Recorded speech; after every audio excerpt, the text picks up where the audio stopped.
up, everybody? Smell.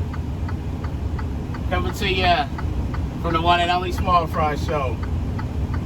On today's video, we're going to talk about having a clean CDL is not enough. But before we get too deep in this thing, man, we got it easy today. Got it at the right time. Before we get too deep in this thing, you already know what I need you to do. Make sure you like, comment, subscribe. Tell a friend to tell a friend to tell a friend to come join the family. Okay, today's video. Having a clean CDL is not enough to get you a job. What I mean by that is a clean CDL. No tickets, no accidents, no violations. That is not enough. Yes, that will get you past the insurance requirements because each company is different. You know, some companies, they may be cool with, 6 points, 1 accident within the last 3 years, and, you can have a DUI, but none within the last 5 years. Each company's criteria is going to be different. So when you're looking into that company, you need to be, calling them, asking them, saying, hey, what's your requirements? Some people go back 5 years, some go 7. And, even so much as to not what's on your, like, for example, you could have had a ticket and it fell off of your actual license, but some of that stuff they still can see.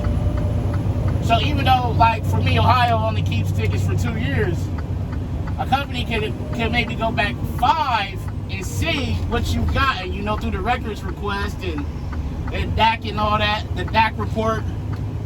So it's better just to be honest and upfront with them. And if you forget something and make a mistake on your application, they bring, hey, I forgot, that was this amount of years ago. It slipped my mind. I wasn't trying to hide anything. Because if they feel like you're being dishonest and you're trying to hide something from them, they're going to disqualify you anyway. So let's dig a little deeper though. Say you got a clean driving record, no tickets, no accidents, and nothing like that, but you abandoned the truck, or you're a job hopper, or you failed a drug screen. Nowadays with the drug screen, with the clearinghouse, you fail a drug screen, you're going to lose your license for 6 months anyway. With the clearinghouse database, you're going to lose them anyway.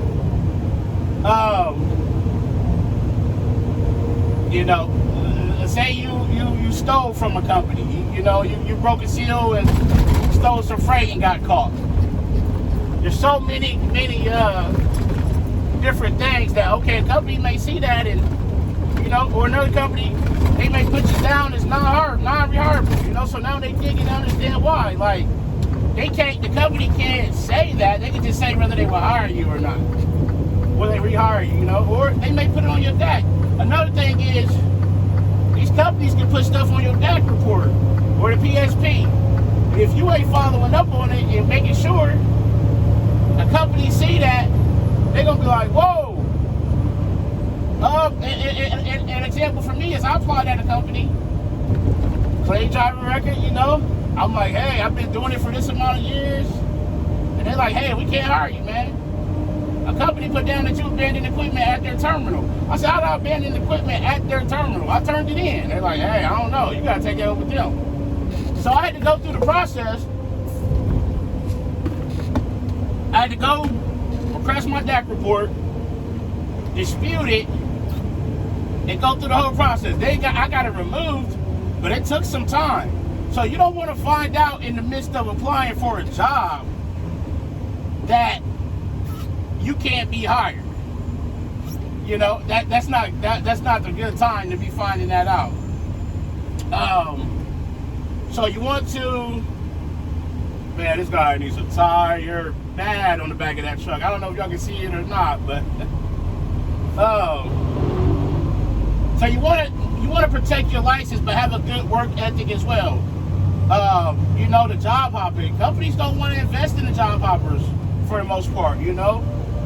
You got some that do, but then you got some that'll be like, hey, you can't have, you know, you can only have X amount of jobs in the last 3 years, or, you know, things like that. That can come up, you know. So you may have the perfect driving record and the no tickets and no accidents and I'm a 1,000,000-mile driver, but man, some of that stuff they look and they're like, nah, man, you know, you may have given off a vibe they didn't like. They can't tell you that, but they may have been like, this driver might be high maintenance.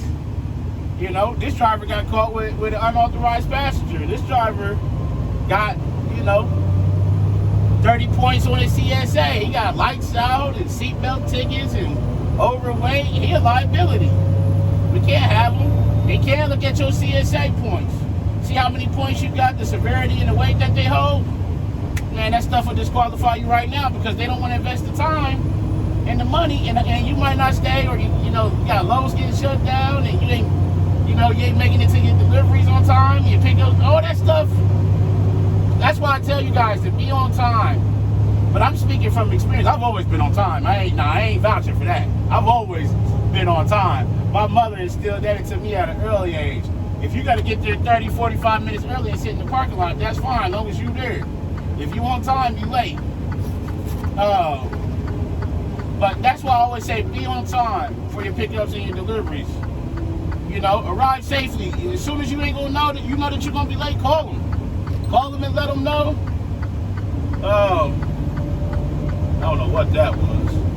And let them know you're gonna be late. Communication is the key, but you have to protect your license. No tickets, no accidents, even overweight tickets. You know, speeding tickets, they add up quick. Back in 2010, I was on a final at the company I worked at. I had 2 tickets. They told me, like, if you get another one, you're done. We won't be able to insure you. And I didn't get another one, but just having that over my head, knowing that if I got another one, I would be without a job. Knowing that the tickets I was racking up, overweight tickets, speeding tickets, knowing that the tickets I was racking up was going to make it hard for me to get a quality job. Yeah, you can get a job, but what type of quality is it going to be? Having that held over my head, I didn't like it. I didn't like it at all. It's not a good feeling. So protect your license, do a good job.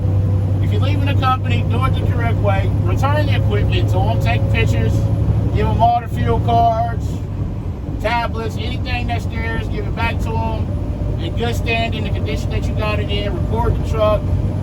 You know, do everything to protect yourself. That way, if they do put something like that on your DAC, like I had to deal with, they can say, no, I got the proof right here. I can email it to you. I gave them everything, the keys, returned everything. And how to protect yourself and cover yourself. But yeah, having a clean driving record is not enough out here. Things are a little relaxed nowadays because of the shortage and all that. Things are getting worse, but still, you got to get past insurance, and you got some people who are like, hey, you ain't taking this any and everybody. So make sure you're doing what you need to do. Keep them accidents off your record. A rear end accident, a jackknife, and a rollover.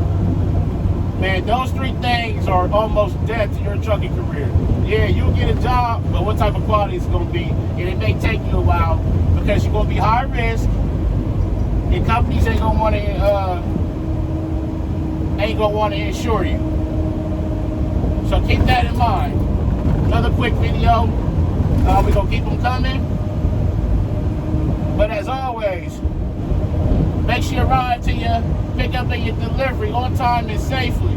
Call your loved ones. Tell them you love them. Love on somebody today. But most importantly, be the reason somebody smiles today. The world needs it now more than ever. I'm enjoying the beautiful sunshine. The days is getting shorter.